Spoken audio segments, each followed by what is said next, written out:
ធរទាំងឡាយ5ធរទាំង5យ៉ាងនេះប្រពុតលោកសម្ដែងនៅក្នុងកពីប្រសូតទទួលថារតនាប្រាថ្នាចង់កើតជាមនុស្សក្តី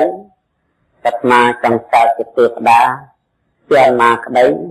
ហើយក៏ប្រាថ្នាចង់កើតជាព្រំមានរូបឥតរូបឬក៏ប្រាថ្នាចង់ទៅប្រណិពានក្តីគឺសិក្សាខ5យ៉ាងនេះបានតាមសេចក្តីប្រាថ្នាគឺថាយើងប្រាថ្នាឲ្យបានហ្មងចាប់វិជ្ជាយ៉ាងធរទាំងឡាយ5គឺបានដល់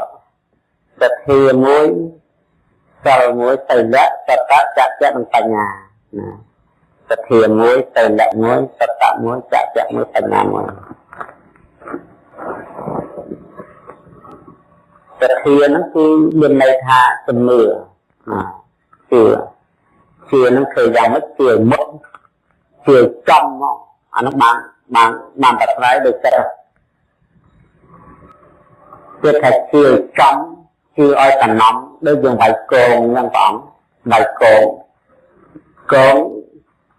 បើវាយចំដោះកងឬផ្សេងបើវាយចំខាងកងឬផ្សេងវាយទៅចំអញ្ចឹងកងប៉ុន្តែចំខាងកងឬទៅម៉ាងតែបើវាយចំដោះកងឬទៅមុខណាវាយទៅចំនៅគ្នាប៉ុន្តែរំទៅម៉ាងទៅមុខអញ្ចឹងអ្នកដែលធ្វើកងគឺប្រាថ្នាវាស្នាបៃចំកន្លែងណាទៅទៅមុខគឺយកទៅម៉ាងខាងដើម្បីការពារមុខហ្នឹងឯងនៅជុំវិញមុខយ៉ាងណាមិញតែពុទ្ធជំនឿនៅក្នុងលោកនេះដែលលើកសំព្រោះពោលដោយបទប្រសូតហៅបទបរិយាយមានជាចំមានជាមិនចំមានជាចំមានជាមិនចំជាមិនចំគឺវាយចំខាងកងមួយជាចំវាយចំដាក់កងទៀតថាចំនេះគឺចំការពិតរបស់ធម្មជាតិគឺហៅរបស់សត្វលោកធម្មជាតិគេថាចំរឿងរ៉ាវពិតដែលសត្វលោកអន្ទូលទៅអន្ទូលមកដោយខណាហើយបុគ្គលជាចំប៉ុណ្ណឹងព្រោះពុទ្ធលោកបានត្រាស់ជាអរហន្តសម្ពុទ្ធមកមិនមែនព្រះអង្គលោកកែធម៌ឬក៏បល័យធម៌បង្វិលធម៌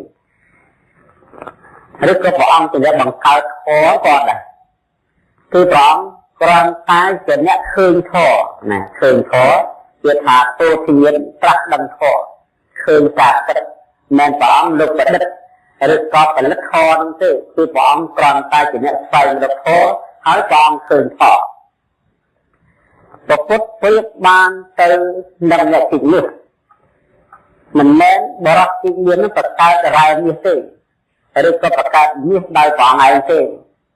គឺបរិសុទ្ធហ្នឹងដែលទីមានហ្នឹងគឺមាសមានស្រាប់ណា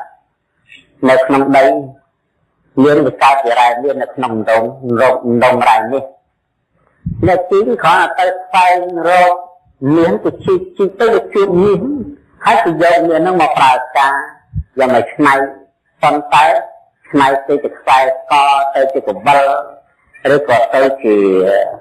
យ៉ាងណាក៏ដោយនោះក៏វានៅតែសាច់មាសនៅតែគុណភាពមាសដែរអញ្ចឹងបរិសុទ្ធនោះមិនមែនជាអ្នកបង្កើតមាសអ្នកផលិតមាសទេគឺគ្រាន់តែជាអ្នកស្វែងរកឃើញមាសហើយយកមាសនោះមកកែច្នៃព្រះសម្រាប់តាមសង្គមយ៉ាងណាវិញធម៌មានស្រាប់មិនមែនប្រពុតប្រកើតធម៌ទេធម៌នឹងមានតាំងពីបរមបរាណមកយូរយារណាស់មកហើយប្រចាំលោកនេះធម៌កើតធម៌ចាស់ធម៌គឺធម៌ស្លាប់និងប្រណិពានជាធម៌ដែលមានស្រាប់យូរណាស់មកហើយប្រពុតនឹងជាពោធិសត្វលើកស្វែងរកធម៌ដែលលើកស្វែងទៅក៏បានឃើញធម៌ដូចចម្រាស់ទៅនេះអ្នកឃើញធម៌ហើយដល់ឃើញធម៌ហ្នឹងលោកយកធម៌ហ្នឹងមកចែកជាក្រុមជាពួក1ពួក2ពួក3ពួក4ពួក5ពួក6ពួក7ដែលជារឿងពិតដែលមាននៅក្នុងសង្គមនៅក្នុងលោកដូចជាបរិបបុគ្គលដែលទីមាសបានហើយយកមកឆ្នៃ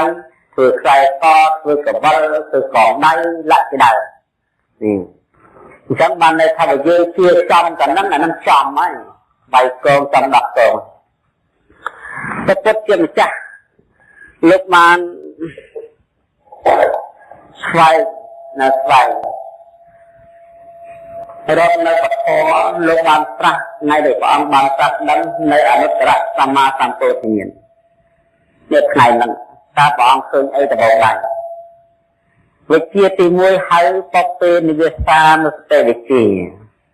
គឺព្រះអង្គបានរលឹកជាកំណើតអតីតជាតិរបស់ព្រះអង្គលើករលឹកឃើញតាំងពីជាតិតរមុនព្រះអង្គកាយជាទេវតានៅឋាន10ទឹកហើយបន្ទាប់ទៅទៀតកាយជាស្រីវេទន្តរហើយព្រះអង្គលោកចេះតែរំលឹកទៅ